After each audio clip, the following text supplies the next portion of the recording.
સવાર પડતા જ આખા ઘરમાં જે ધીંગામસ્તી થતી હતી એ અચાનક ક્યારથી શાંત પડી ગઈ અમને તો ખબર જ ના પડી.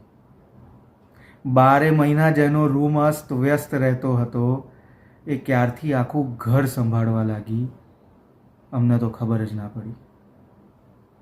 જેને એક ગ્લાસ દૂધ પીવડાવવામાં 1 કલાક લાગતો હતો એ હવે દર કલાકે અમને ફોન કરીને પૂછે છે, દવા લીધી?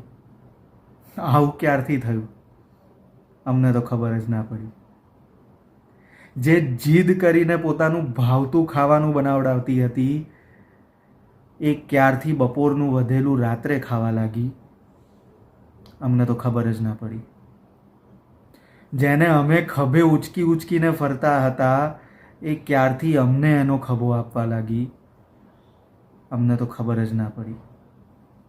હજુ તો નાની છે, હમણાં જ તો કોલેજ મૂકવા ગયા હતા એને, એ ક્યારે પરણીને બીજે ઘેર જતી રહી અમને તો ખબર જ ના પડી. સવાર પડતા જ આખા ઘરમાં જે ધીંગામસ્તી થતી હતી એ ક્યારે શાંત પડી ગઈ અમને તો ખબર જ ના પડી.